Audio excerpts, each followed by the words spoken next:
And hello everyone, it is Peter Sam, the Narrow Gauge Engine here with another instalment of the much awaited series, the Season Viewer Rankings. Today we are talking about Season 3 and I'm not alone, as always. I am here with the cartoon manist.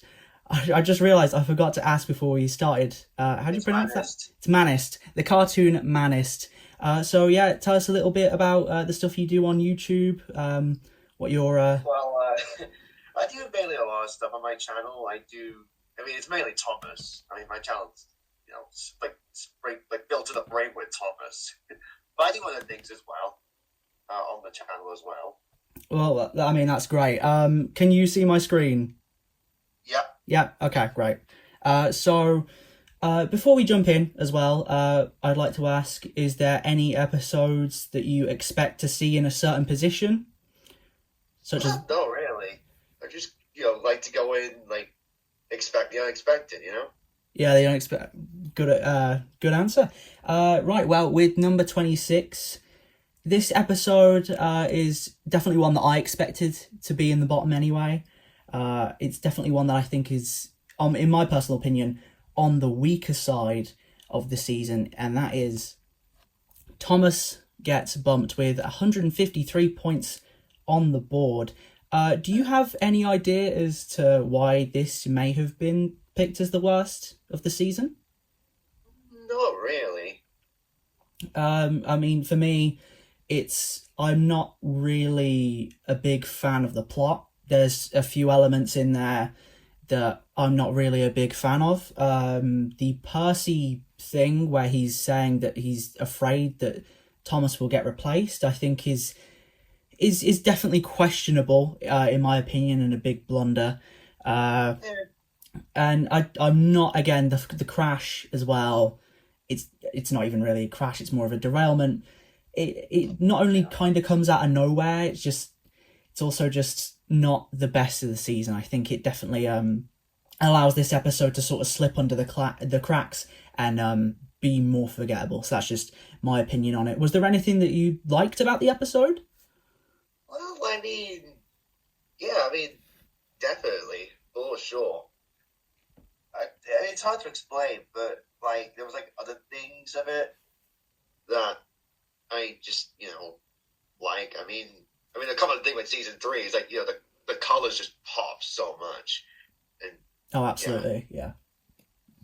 All right, shall we? Let's do number 25 now. I reckon. yep. Number 25 is an episode featuring two engines falling out and then coming back together again. It is One Good Turn, 198 points on the board. Is this, in your opinion, one of the weaker Bill and Ben episodes, or is it one that you really like? What's your thoughts? I actually just really like it because I really like Bill and Ben as a whole. Yeah. Fair enough. Yeah, I think Bill and Ben definitely have their moments. I wouldn't say, especially in comparison to the other Bill and Ben episode this season, I'd say that this is definitely this means that One Good Turn is overshadowed, I think, and I think that's a big pitfall, is that the other Bill and Ben episode does a lot, whereas this is a more contained plot that's more simple. So I think that, again, it's a thing of slipping away, feeling more forgettable, in my opinion. And I definitely think that the reused trope over the years of twins falling out and then getting back together, that's another thing that sort of over time has harmed it, especially as we've seen it over and over again. With Love Me Tender, Buffer Bother, Twin Trouble, it's everywhere. But yeah, I think that's just my thoughts on it. I wouldn't have put it in 25th, maybe a tiny bit higher, but yeah. Is there anything else that you have of note of the episode? Not really. Fair enough. All right. Breezing through these quite quick. Let's go to number 24. Number 24 is definitely one that there's been a few of these when I've been going through the viewer responses and going through all the videos and trying to get all of the data together. This is one that has jumped around a lot, and there's been a few episodes like that. It's been in some people's top half, some people's bottom halves, but more so the bottom half for most people than anything, and that is the trouble with mud. Now, Understandable. yeah. Why did you say that? Why is that understandable? Do you reckon? Because I've seen Zach Wobz's video on season 3, from Melting Pot Media, and he said this was one of his worst episodes of the classic series, and he said it was like a messy adaptation, so to speak. And I can kind of see where he's coming from with that, but I do respect his opinion if he doesn't really like the episode, but I don't know. Yeah, I mean, I think it's definitely one that I think is weaker. I don't really like the idea of Gordon not caring about his appearance. As a Grand Express engine, you think one of the things that would be on the top of his priorities would to be to look his best. As far as the rest of the episode, I don't really have many complaints. I think the way it's adapted, sorry, is decently done. I love the autumn aesthetic. There's a lot to like, but I think that the main blunder that means it gets as low as it does is the fact that Gordon is just really out of character. And elsewhere in the series, even if you look at seasons that are generally perceived to be weaker, they do Gordon really well. So it's kind of a jarring experience to see this Gordon that's not really Gordon. And if you look at seasons 8 through 11, yeah, they were kind of hit and miss, but they got Gordon very well. He did have a lot of standout moments. Gordon and the Engineer as Squeak, Rattle and Roll. Yeah. Respect for Gordon, like there's loads of moments where he's just on point, and this doesn't do that, which is so strange. It's just this weird enigma of an episode that's kind of just gotten Gordon completely wrong, in my opinion. I'd even say Gordon Takes a Tumble did it better, at least in my opinion. Yeah, I'd have to agree. Anyway, let's move on. This next episode is what I've previously described in the past as the most forgettable of the season, and I want to see if you agree with me on this, but that is No Joke for James. Oh. Is this a forgettable episode for you in terms of the season overall? No, not really. Is there any episode this season that's forgettable for you, or do you love them all? There's not really one episode on here that I'd say gets old fast. The rankings of what you're doing, but really, I mostly enjoy them all. Yeah, there are some bits in here that are kind of weird, but for the most part, I just Yeah, no, that's completely fair. You're entitled. So, for the fans at home, when I was talking with you, you gave me a top 10 list of all the episodes. Is there any specific reason why this didn't make your top 10? Is it just because the other episodes were better?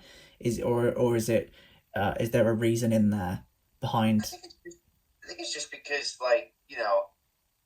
it's hard to make a top 10 yeah. of the best season, but in my opinion, but yeah, it's just because the other ones are better. No, that's fine. Literally, I can't.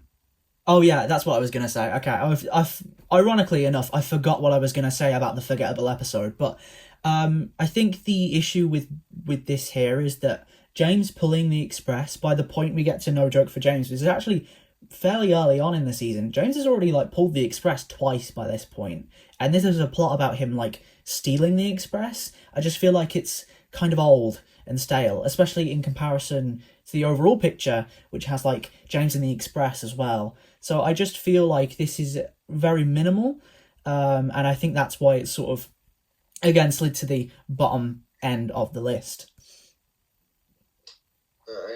All right, let's do number 22.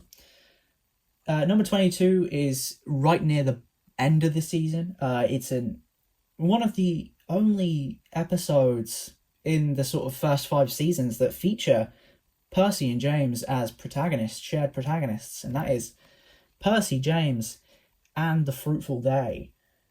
Now, overall, the Percy James dynamic, is that something that you like, or is that something that Yeah, you're not really bothered about? yeah, that's something that Lucky Talk mentioned. Like, I have to agree with him that I really do like the James and Percy dynamic, like quite a bit in the series. Yeah, I mean, I personally am a fan as well. I'm also a fan of, as you can see on the screen, the messy fruit look. Um, I think it is pretty enjoyable, to be fair. I'm not crazy about it. And I definitely think many episodes do better, and I think it is just a case of everything else in the season really is just so good that this sort of just happens to slide down to the bottom end. Whereas I think in like a season like 6, 7, 8, this may have done really well. And I think another thing about this episode is that because, as you can see on screen, there are so it's so colourful with the fruit, and that's the whole sort of aesthetic of the season. It just looks so visually strong. Is there anything else that you can think of when it comes to this episode? Not really. I just like the Percy and James dynamic. I think that's just one of the things I just liked about the episode, if I'm honest. Yeah, I think that is its selling point, really. It's the Percy James episode of the season. All right, well, let's move on to number 21. And that is Time for Trouble. Now, Oh, oh, yeah, I I have mixed opinions on this because I used to think that this was a really good episode, but now I'm starting to see that it's still good, but I think there are more things that are fun to find in other episodes, and that's sort of why it slipped down here.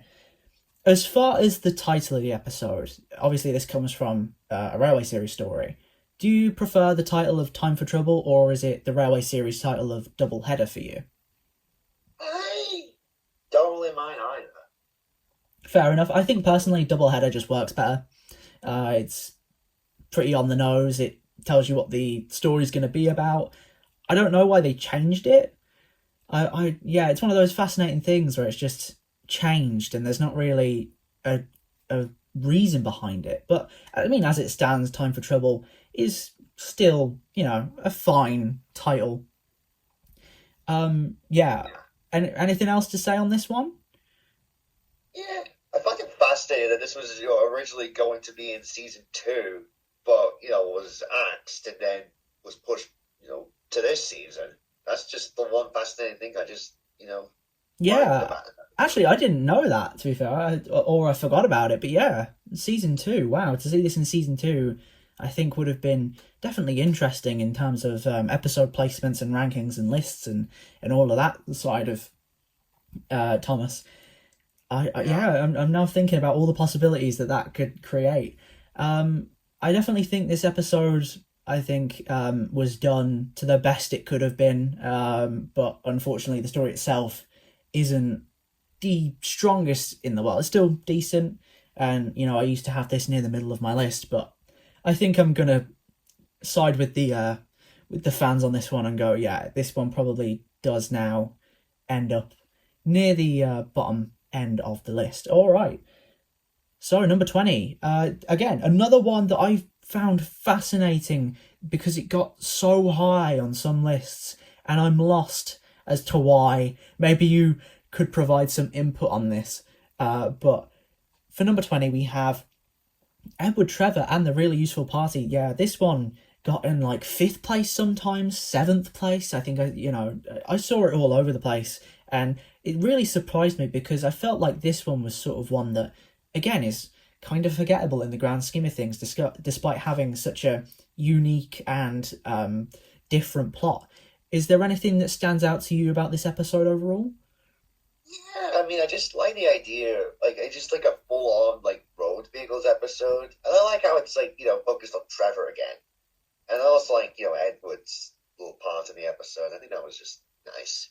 Yeah, I'd have to agree. I mean, again, it's not like any of these are bad, maybe except for Thomas Gets Bumped, because I feel like there's more things to point out in terms of flaws. Maybe that's like the only one. But yeah, I mean, this is still good. As far as the three road vehicles that we can sort of see on screen here, Bertie, Trevor, or Terence, do you have a favourite amongst these? mean, I, I mean, my favorites are probably like Bertie and Trevor. I just don't like them quite a bit, if I'm honest. Yeah, and as some of the long running viewers here will know, I'm a big Terence fan. So I mean, we've got the whole three covered anyway. Yeah, I definitely think that it's different, and I think it as far as like having the focus on the road vehicles, that is such a good unique point of it. But again, I feel like they're so much better in the season that it unfortunately just sort of falls back. And in the future we'd get things like the Jack in the Pack episodes, and that sort of satiates most of like the road vehicle hunger you may have, and then other episodes that feature heavily on the roads as well. Lady Hat's birthday party. I just blanked on the other one that I was going to say, but there was that one. Bulgy rides again. That's it. Yeah. There's a lot of ones in the future that sort of do well and have a focus on road vehicles, which is what I'm trying to say, and that's sort of why this one sort of ended up in 20th, despite a sizable portion of people putting this pretty high. It just couldn't catch up in terms of the point system to get it higher. All right, we're out of the 20s now, and on to number 19. Now, this one's going to upset you. I'm just warning you, because Oh boy. this was that top 10 list you gave me. This was your number one pick. Oh, okay. So in number 19, it is Trust Thomas. What about this episode makes this the best of the season for you? Well, I just love like Thomas's help for this. That's like the selling point for me, at least. I like Thomas and Bertie's dynamic in it. Yeah, I'd have to agree. Definitely, I think this is a new side to Thomas that we're starting to see here. However, on the flip, obviously, we've got to look at this as this wasn't voted in number one, unfortunately. So, in terms of maybe weak points, I mean, I guess that, yeah, some people find the crash annoying because of the sound effects, the slide whistle. I've heard some people say that, yes, whilst Thomas is great, everyone else is just an asshole. So it just sort of, it creates like a double-edged sword, if you will, especially because we have characters like James and Bertie, who sometimes can be like that. I used to have this in what, fifth, fourth? I am surprised, to be fair, that this got as low as it did. And again, I think this is another one that jumped around a lot, depending on person to person. I saw this in all the way in 26th. I saw it in number one with you. I saw it all over the place, and I think it is definitely the most like polarizing episode of the season, and the fact that I feel like the opinions on this one are so different depending on who you ask. And it's definitely an interesting one for that reason alone. But unfortunately, it did end up here in number 19, and we'll have to say goodbye to it now, because we're going to be moving on to number 18, which the episode for number 18 is one that I found a newfound like sort of frustration for, because having to go back and rewatch the episodes to see if my opinions have changed or stay the same, so that I can actually comment on what is good or bad about the episode. I definitely found that with this next episode that we're about to talk about, there is like a portion of it that you could just remove, and the episode would pretty much stay the same, in my opinion. And that episode Tell what it is Tender Engines. The Gordon stuff, I don't get why it was in there, to be honest. You could have had something far different and far more entertaining and feel like you get more out of it. What we really get is Gordon's fear of like scrapping and modernization, and then just the Fat Controller coming in and going, well, that ain't happening. And then like a Flying Scotsman Tender cameo. It just, I mean, as far as the other half of the episode, the Tenders for Henry bit, that is great. I enjoy that very much. It's a very classic series plot. I get a lot out of it. But as far as the Gordon stuff, again, not a big fan. As far as your opinion, do you agree with me? Do you disagree? What's your thoughts? I mean, yeah, the Gordon stuff is a little, yeah, and it's kind of strange that we wouldn't see Flying Scotsman like the tenders. Like it's strange we don't see Flying Scotsman at all, but I can kind of understand that because of budget reasons. But we wouldn't see Flying Scotsman for what, like 24 years. I can do my maths right. Yeah, something like that. Like in four. Yeah, I think yeah, it is just that Gordon bit that just makes it plummet for me. I definitely think, in my opinion, this episode should be lower because I think that is just a fundamental flaw of the episode, and it's great in the Railway series. It's great there because that is like an ongoing concurrent theme throughout the whole thing, or at least a sizable portion of the thing. But with the TV show, it's not really like that. So it just sort of comes out of nowhere and is a bit morbid, and then you just sort of move on to the next bit. I definitely have my opinions on this one, but again, we got to move on. All right, 340 points. We're nowhere near the top. We are going on to number 17. This is the first episode of the season. It is A Scarf for Percy. Now, as a first episode, a pilot, I guess you'd call it, what's your opinions? I quite like this one, if I'm honest. Yeah. Is there any reason behind that? Is it the visuals? I don't know. I just like like Percy's little thing like him not understanding the idea of a scarf and everything. Yeah, it is quite charming, to be fair.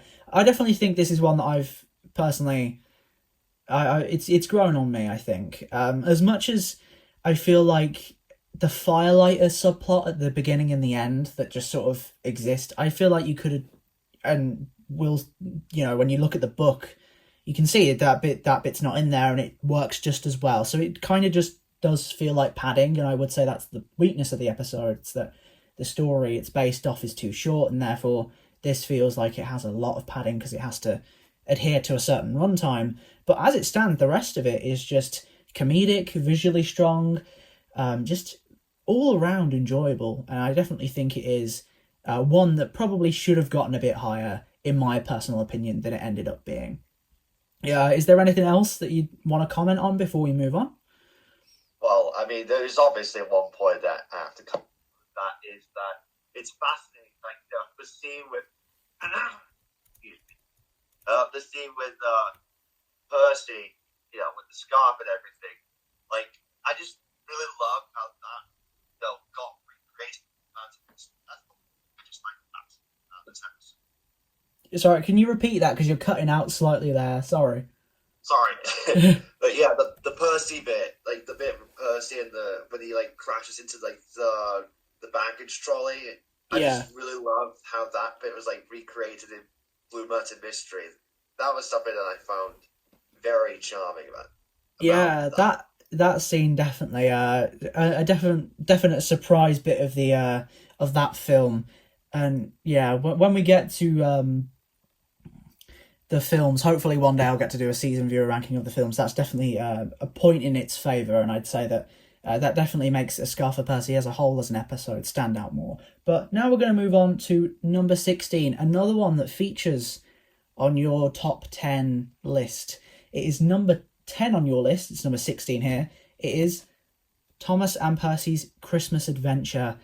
Now, yeah, this one I feel like we have a bit more to discuss because obviously the US definitely got a different look of what this episode was with Mountain Adventure, whereas us here in the UK, we got the episode as it was intended to be. I guess you intended to be, in quotation marks. Is it Christmas Adventure for you, or is it Mountain Adventure first of all? Definitely Christmas Adventure. Yeah. Just thought I'd check just in case I was missing something. But yeah, I haven't actually watched Mountain Adventure for this. I really should have, but is there anything in Mountain Adventure that's very notably different to what we see in Christmas Adventure? Well, I mean, the Santa bit was cut out. That was kind of yeah. Yeah, that's the main bit.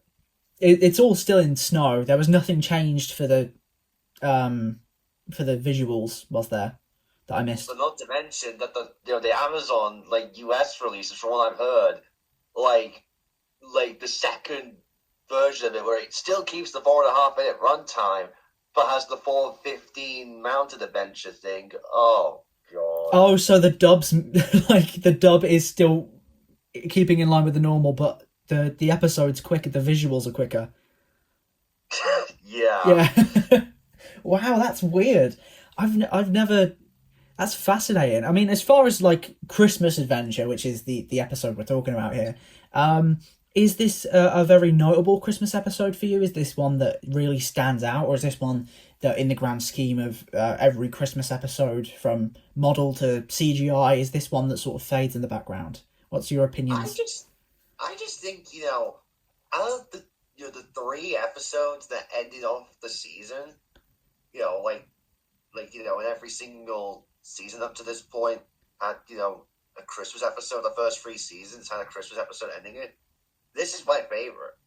Yeah, I I mean, mean, that's not saying that, Thomas's Christmas party or Thomas and the Missing Christmas Tree are bad per se. God, no.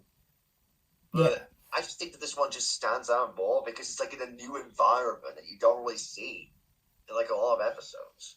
Yeah, that is another point actually. We get to see is it Ulfstead for the first time? They never really name it in the episode, but I'm assuming that's what it's meant to be if you're following the map and all of the lore. Yeah, that's a very good point actually. I have to agree with everything you've just said there. I think this is the strongest of the first 3 Christmas episodes. Maybe not strongest of all time. I definitely think there's one later that I personally prefer, but this is definitely a close second for me. And obviously the other two from season 1 and 2, Christmas Party and Missing Christmas Tree, they're definitely ones that I love as well. So yeah, definitely agree with you there. But we have to move on as per. We're on number 15 now, so getting close to the middle of the list.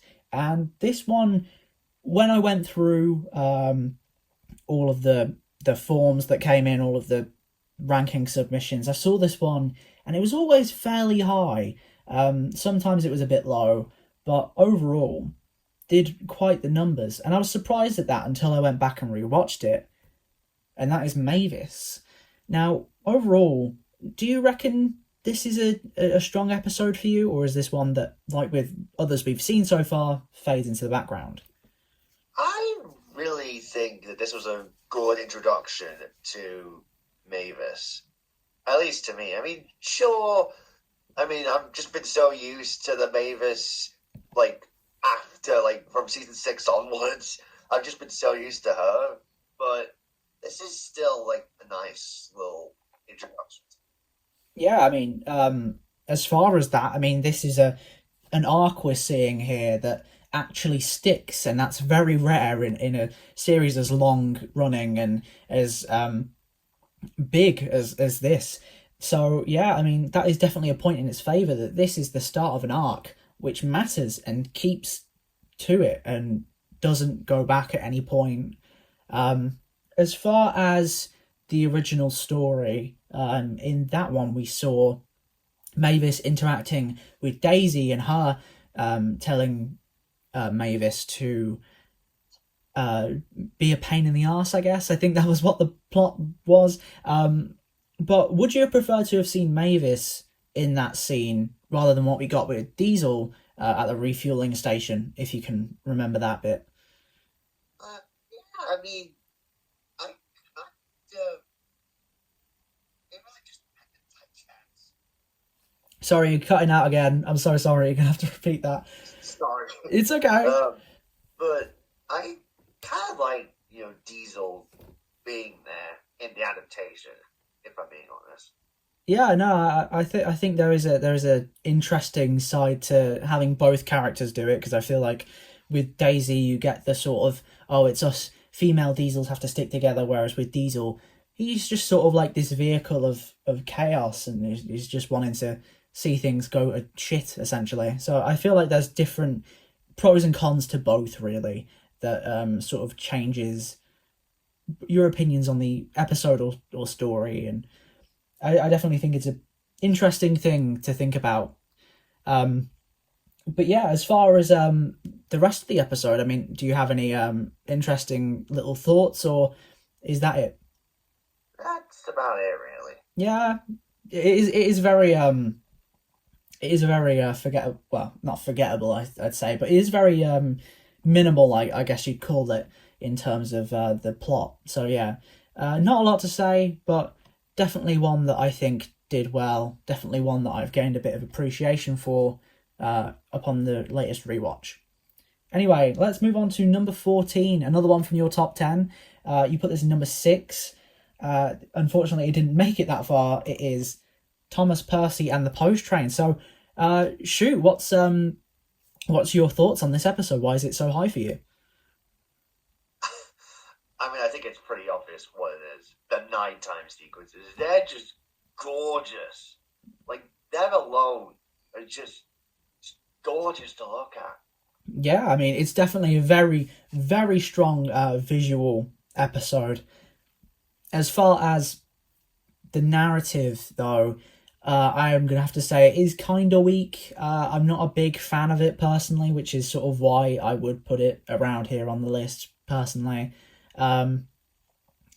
It's very minimal, and also the idea of Thomas being awake all day and then all night to pull the post train, definitely a point of contention for me. It definitely hinders, I guess, the realism aspect.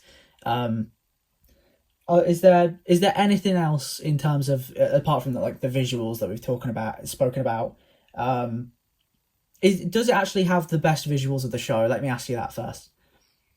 I mean, season 3 alone, like the visuals for that, along with like season 5 and 4's visuals, I mean, they're just, top notch visuals, model series standards. And also with this episode, the post train theme, oh my god. Yeah, I'd have to puts agree. a smile to my face every single time I hear it. Yeah, definitely gonna have to agree with you there. The music, the visuals, definitely very strong.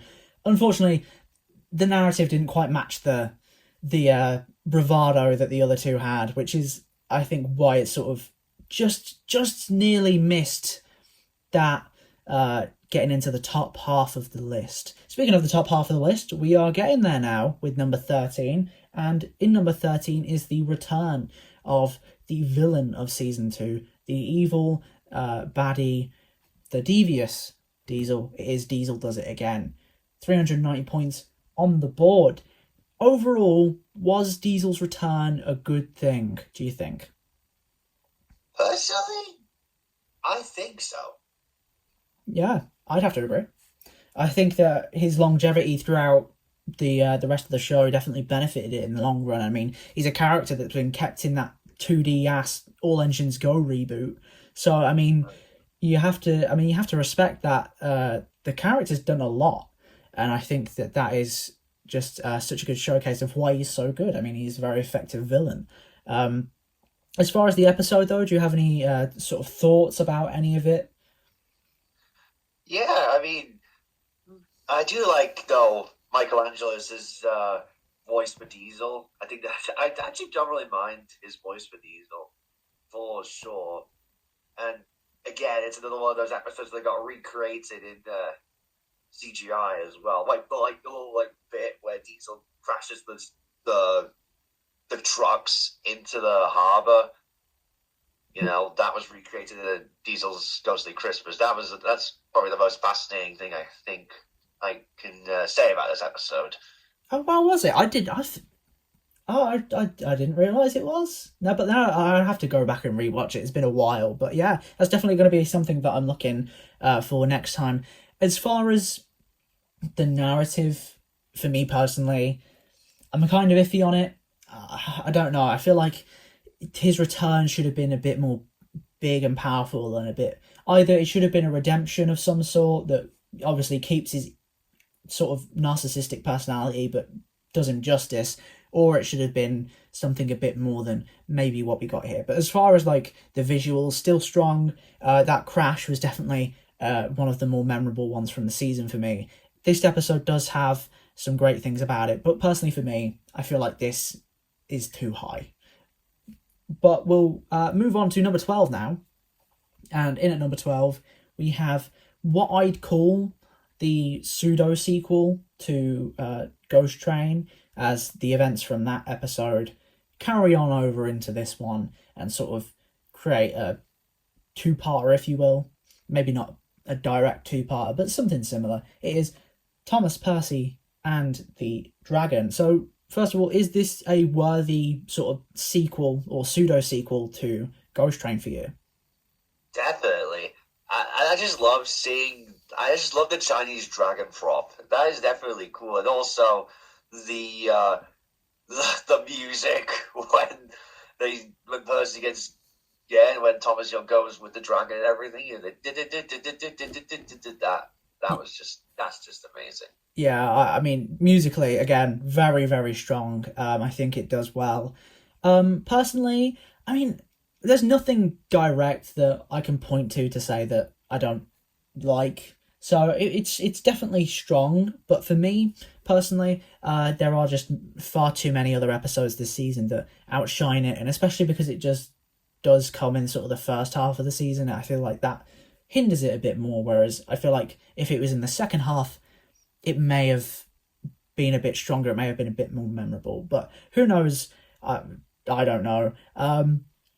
I can't think of anything else to mention. The nighttime stuff is strong as always. That Chinese dragon prop is great.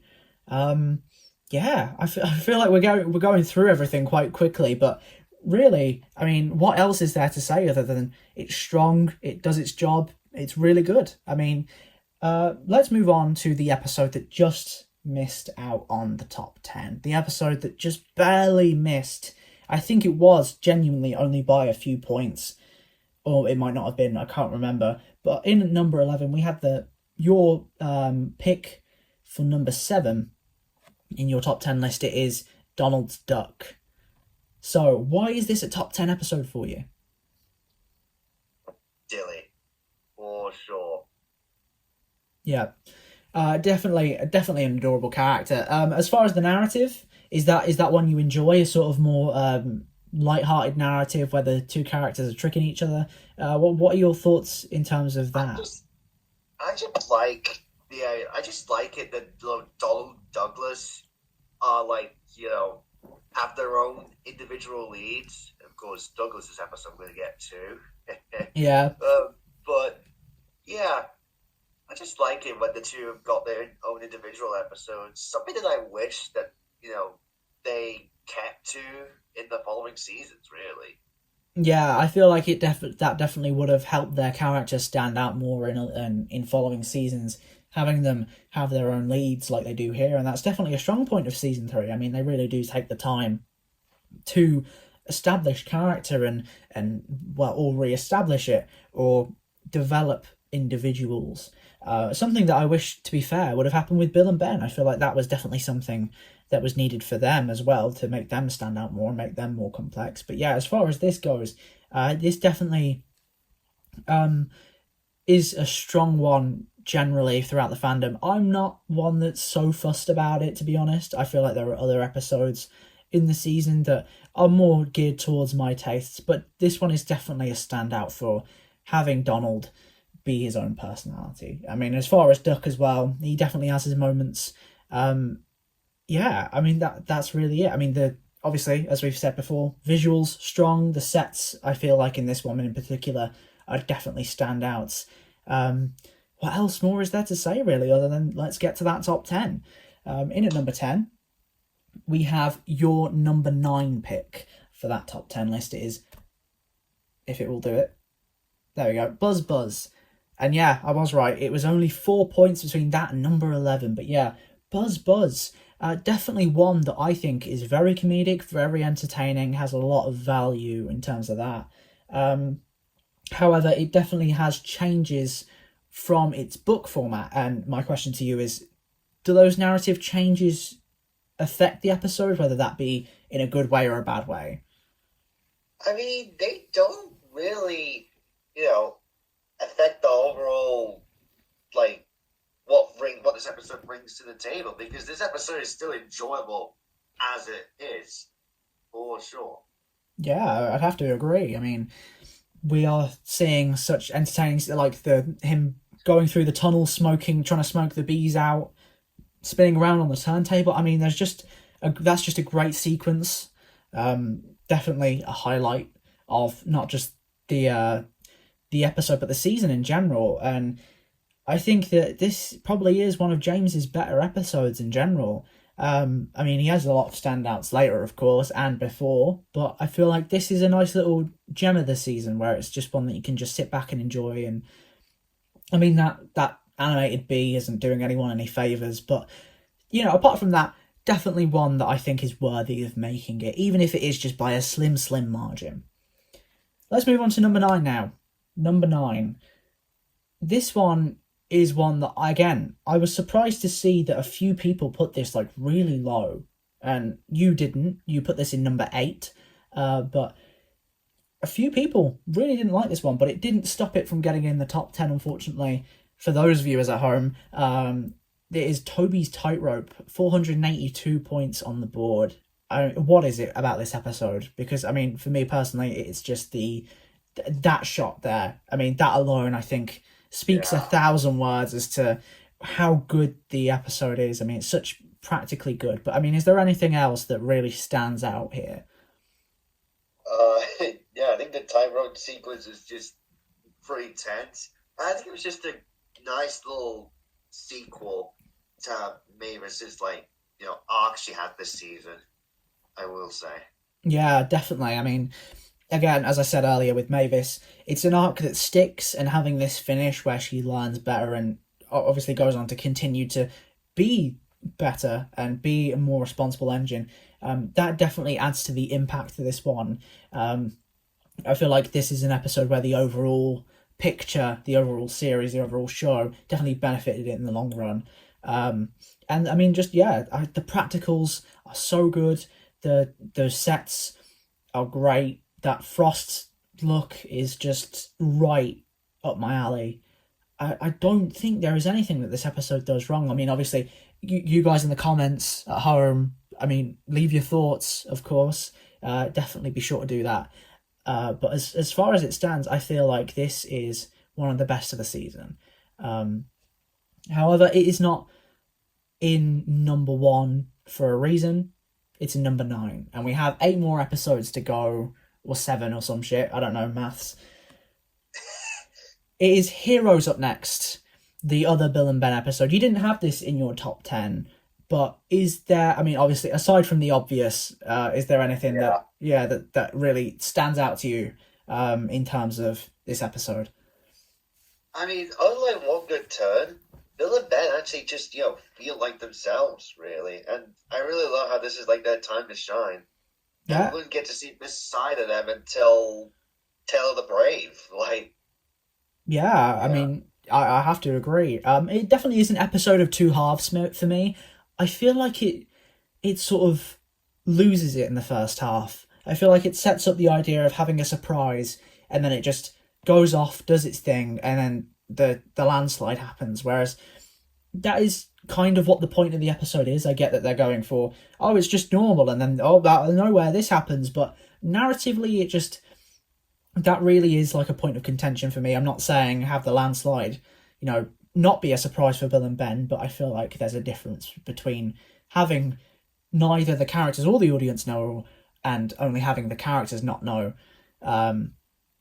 I feel like we definitely could have had a bit more build up. I feel like the suspense could have been heightened in terms of like the lead up. But as far as the practical itself, just amazing. Some of the best like work in terms of like model sets I've seen just ever. Really, I mean, this is definitely one for the history books. It's definitely a momentous point in the series, and it definitely shows the audience the longevity overall.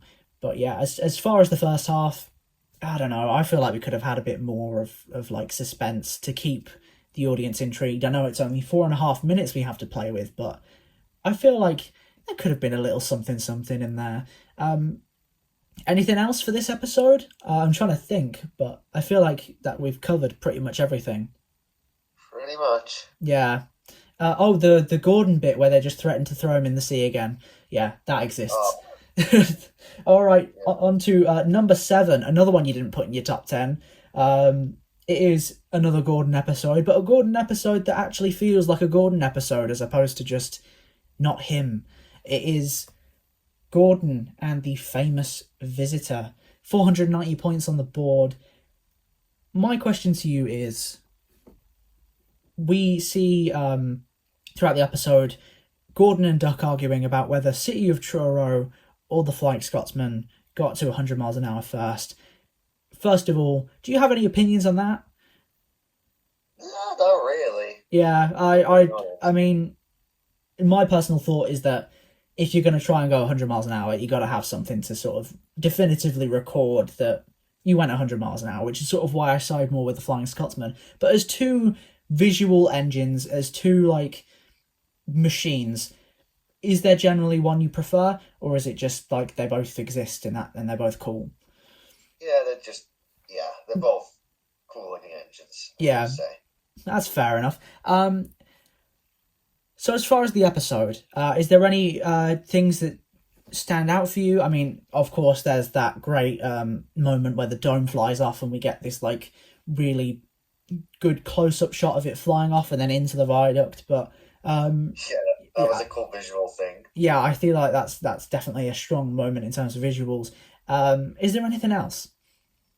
I mean, I just love how this is one of the few times where we get to see like a real life engine in the show. Like, even though it doesn't have a face, but still though, it's cool. Yeah, that's definitely like a huge point. The real life stuff definitely does make Thomas feel more alive, feel more real, feel more like it is based in some sort of reality that's not too dissimilar from our own. Um, that ending as well. That's definitely one that I think is it can get you can get a lot out of, where it's Duck teasing about Gordon now being a domeless engine and being improper as he would call it. Definitely one that I enjoyed, but the episode overall I think is just very strong. Definitely one that I'd have in my top 10 personally. If I was to go back and re-rank the season for like a fifth fucking time or whatever it is. Anyway, let's move on to number 6 now. Another one you didn't have in your top 10. This is going well. This one features the first appearance of a certain boss. Not Bertie, it is Bulgy. Bullshit. Yeah. Now, as far as the character himself, is he the best road vehicle villain of the franchise? There's been a few, but as far as that sort of category, do you think he stands out amongst his fellow peers there? I'd say he's probably on par with Max and Monty, I think. Yeah, I feel like Max and Monty definitely have their moments. For me personally, I think George is slightly better because I feel like Bulgy's more entertaining, whereas George does the job of being a villain and me wanting to root against him because he is just really unlikable. Bulgy himself, however, is he gets his comeuppance, whereas I feel like George just gets away with it, and that's my contention there. That's the reason that I feel like George is so effective is that he just flies under the bus, I guess you could say. The episode itself, I feel like Bulgy definitely is the thing that drives the episode. Definitely is the entertaining bit and all of the characters around him reacting to what he's doing and having to work through that. I feel like that's just the best part of the episode, and that's why it's gotten so high. I mean, Bulgy is such an iconic character who keeps getting brought back again and again, and that is for good reason. I mean, he is just an entertaining character. But yeah, do you have any thoughts in terms of this episode? Yeah. I mean, Bulgy's a cool character. And, you know, side note, I just find it cool that he got an episode in the Blubber era of all things. Like so much more later on, despite the fact Blubber was all about many different things, and Bulg of all characters got a lead role, and that was something to behold. And it was written by Michael Wine, no less. Yeah, I mean, yeah, it's definitely like you got to have props for a character that just comes back after so long and just steals the show even then. Like it's such an impressive thing to be able to do with a character, and I feel like that is a big source of praise for Bulgy. Even if I do think personally that George does that job of a road vehicle villain better, I feel like Bulgy definitely does stand out as such a good character nonetheless. Anyway, we're in the top five now. 5 episodes left. And I think, yeah, 4 of them you had on the list, and this next one you didn't. In number 5, we have an episode that I feel is just technically amazing. And I feel like those that say that it belongs in an earlier season, I feel like that this episode wouldn't have been nearly as good. But that is Percy's Promise. 532 points on the board. What are your opinions, first of all? I mean, I love it. I mean, yeah, I don't know. I mean, yeah, I kind of understand why it was cut from season 2 because like the props weren't able to handle water yet, but now after talks and after like rebuilding like the models to like be like up to par, now they can. So yeah, I think that's just like a cool thing. Like an engine just trekking through like a flooded track. That's just like cool for sure. Yeah, I feel like the water stuff that they do in this one is really strong. Even from like the stuff of like seeing the rain on Percy's boiler, it's just all very strong. And I feel like if this was done in like a season like 2, it wouldn't have been nearly as effective. It would have been like narratively made sense, but in terms of what we would have actually been seeing and the final product, I don't think it would have hit nearly as hard. Is there anything else? I mean, like the Harold stuff, is that a point of like entertainment for you? Yeah, I mean, we got to see the Percy and Harold dynamic again. That was cool. Yeah, I feel like the Percy and Harold dynamic definitely one for the books. I feel like at certain points throughout the series it even reaches above the levels of the Thomas and Bertie dynamic. But yeah, definitely overall incredibly strong. Definitely one that I'd have in my top 5. It's just so impressive to see the models be able to navigate through the water like that. It's just beautiful. On to number 4 now. You had this in number 2, your second favourite episode of the season. Oliver owns up. Now, what about this episode makes it like the number 2? The second best. Almost great, almost the favourite, but not quite. Well, I mean, it's a great sequel episode to Escape, which we'll get to. Yep. But yeah, I just love Oliver. He's just such a just great character in the grand scheme of things. Is he better than Duck for you? I'd say him and Oliver and Toad are on par with each other. Yeah, I mean, for me personally, it is Oliver over Duck. I'm not really a big fan of Duck, if I'm honest. But, I mean, there is so much to like about this episode because you just see the growth that Oliver goes through and the humbling that he gets. It's all just so powerful. It's all just really enjoyable. So much to the fact that they recreated that crash scene of Oliver going in the turntable in Oliver's Find in a different way with the trucks going in the turntable instead of Oliver. But I feel like that is, even then, that's a source of praise for how good the episode was. That Oliver and this and the association with turntables, it just comes from this, and I feel like that makes it really strong. I feel like the chase, well, not the chase, but the runaway sequence could have been stronger. I feel like visually and musically, it wasn't as good as it could have been. I feel like it failed to stand out, especially when you've got like the big runaways on Gordon's Hill before this and after actually. But overall, still top tier, I think. Is there anything else that you can think of when it comes to this one? No, that's it, really. Yeah, yeah, okay, right. Let's move on to number 3, top 3. just before we get on to that episode, though, we have 3 episodes left. Which one? I'm assuming you remember, you know which 3 they all are, because they're like they're the main 3. But which one do you reckon managed to get to number 1? Oh, that's gonna be a tricky one. Oh, I think I may have an idea of which one it is. I'm not saying yet. Okay. But... Okay. All right. I will say, it definitely, it got close towards the end. I'll say that much, between 2 of the 3. But the third one didn't quite catch up, and that is All at Sea. Now, this one just, I mean, it did amazing in terms of like the ending, and I feel like that ending is just the highlight of the episode. But in terms of the rest of the episode, what's your thoughts?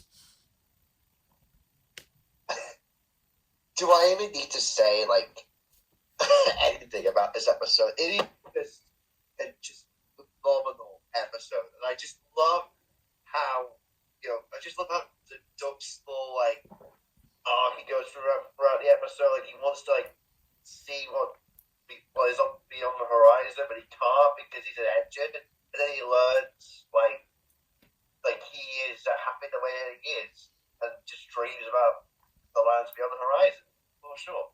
Yeah, I feel like narratively, it's definitely pretty strong.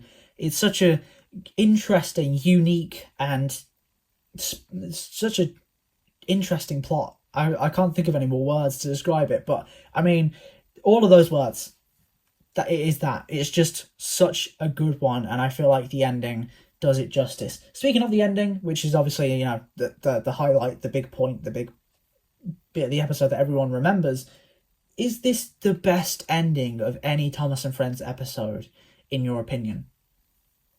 Oh, my goodness. Like, I think it might be. Like, I'm going to have to look back on a lot of the episodes. But, it probably is the best, Thomas ending in an episode. But, favorite Thomas ending overall. I mean, the favorite Thomas ending, you can't really beat. I just can't see how you can beat the ending to Lost Treasure. Oh my goodness, that nearly brings a tear to my eye every single time. Yeah, I definitely think, if we're taking into consideration the films, I definitely think it's a close race. Because here are the rails as well. That ending, one's one that affects me and does the same reaction that you just had with Lost Treasure. It brings a tear to my eye. But in terms of episodes, I'd have to say it's quite up there. The only thing that I could think would be one of the 2 episodes that we have left to talk about. But yeah, as far as the episode itself, it is just one of the ones that you look back and go, this is why loads of people love this show, because it's that is great. That is beautiful.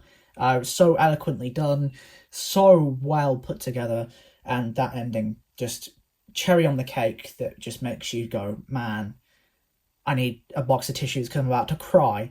But yeah, let's move on to the top 2 now. We have 2 episodes left. You think one's going to be in number 1 and the other's going to be in number 2. I don't know what it is. Although judging by your ordering, I can guess in terms of the top 10, because of course All at Sea was in number 5 for you, and then the number 2 episode that we're about to see here got in number 4, and then the number 1 episode got in number 3. But in terms of the number 2 episode, the second best episode voted by you guys, you all failed me, because if you're a returning viewer, you know that this is, in my opinion, one of the best episodes of Thomas and Friends. It is one I consider the best, or almost the best. It's Henry's Forest. I'm gutted. You guys failed me. You couldn't bring it home for old Peter Sam. Never talking to any of you again. But yeah, as far as Henry's Forest, I want to know, what's your opinions? What do you think about this episode? Again, do I really need to say anything about this episode? It legitimately just speaks for itself. And to Henry. That's something that season 3 did so well. Like, just bringing a different side to the characters that we never got to see in these 2 seasons. Oh, you've cut out there. Sorry. Sorry. It's okay. But yeah, as I say, with the characters, like we get to see a different side of them, like that we never got to see in the previous 2 seasons. That's just something that I massively respect. Yeah. For sure. Yeah, I have to agree. I mean, the way that this, takes Henry, someone who was before cocky and arrogant, and now he's been shifted into someone, I mean, he was sympathetic in areas before, but for the most part, if you look at the major picture, that's really only down to 2, maybe 3 episodes. But now we get this whole other sympathetic side that's like his passion, his interests, his what he likes, and I mean, I've said it before, I'll say it again. I really disagree with the whole Rule 55 thing, even if it does apply, which in my personal opinion, it doesn't. I would love to make a video in the future going over why it doesn't, in my opinion.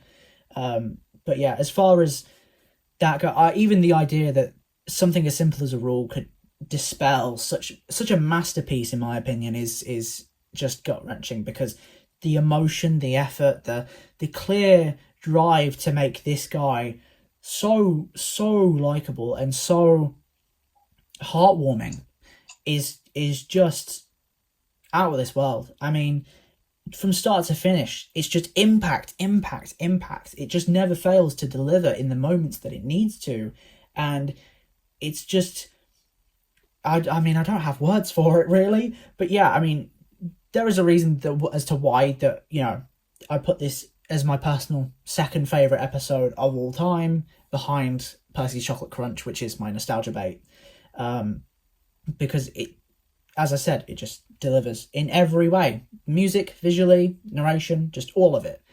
It definitely deserves to be way high up there. Unfortunately, it didn't get number 1. I'm gutted, but I sort of knew before doing this that the number 1 episode was going to be number 1, so I'm not too angry. But anyway, let's see what number 1 gives us. And I want to check, did you guess right? Absolutely. Escape in number 1, 715 points. Great total there, great stack of points. I mean, we could talk for days, about everything this episode has to offer, but I'm going to ask you right now, which bit of this episode stands out the most to you? I think it's pretty obvious what the standout for this god-forsaken episode is. It's the music, like that plays, like the da da da da, the da da da da. That is just perfection. Yeah. Has inspirations in The Great Escape and Indiana Jones. I mean, 2 very cinematic films, 2 great films. Definitely good inspirations, and definitely allows this episode to be as good as it can be. I mean, personally, it's a number 2 episode for me, but I mean, that's like, it's like choosing between like 2 really great things, and it's like I can't pick, but in the end, Escape was number 1. Everything from the visuals of the nighttime, the sets of the other railway, Oliver's model, and seeing it get from this like scrap engine to being restored is just beautiful. Wow, I mean Douglas as well. Douglas, he gets his spotlight episode. I mean, there's so much to talk about that I can't even think. Like, everything is just so good. The shot of them puffing back at dawn from really far away, impactful, great, does what it needs to, gives us a bit of hope. The almost catch out with the guard, great one. Definitely a great moment of suspense. I mean, am I missing anything? Because I feel like there's loads. I mean, not really. This is just remarkable.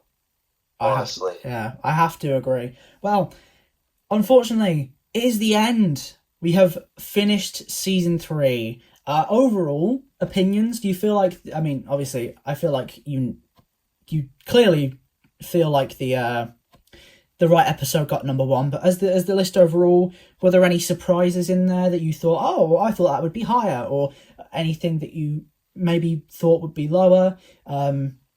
Any thoughts about the list as a whole? I mean, no, really. I mean, I just, the list, in the grand scheme of things, I mean, it definitely was a surprise for me, but I'm not really that bothered by it, if I'm honest. Because I feel like every season 3 episode, at least to me, deserves some credit. Yeah, I feel like, with even with like other seasons, I feel like every episode there's even like the tiniest of things to love. I definitely feel like even with like Thomas and the Guard, as much as I want to like punch that episode into the ether, I mean, we get the setup for Henry's illness. So, I mean, there's always something to like. There's always something to enjoy. And I feel like season 3 is very good at that. It's very good at being perfect aesthetically, being perfect narratively, or being perfect musically. And no episode really falters on what, maybe apart from like the bottom 2 or 3. But again, that's still a pretty good record considering we are 3 seasons in overall so far, and we've gotten like almost perfection. Anyway, that's the end. So, fans at home, do you agree? Do you disagree? Be sure to subscribe to the Cartoon Manist over Manist. Fuck, I forgot. Manist. I'm sorry. All right, I'll remember. Fuck. Manist. Cartoon Manist. All right, say it with me 5 times, viewers. Manist. There you go. We'll never forget now. Be sure to subscribe to the Cartoon Manist, and I have a little surprise for you all in the link or in the pin, one or the other. I can't. It will be one or the other. I can't be asked to do both. There is the link to the season 4 viewer ranking. I'm going to give you a bit more time on that one. I'm going to allow you until the end. I don't know when this is going out, so actually no, not until the end. But I'm going to give you the season 4 viewer ranking right away, is what I'm trying to say, and you can go and vote and choose your episode order, your ranking right after watching this video.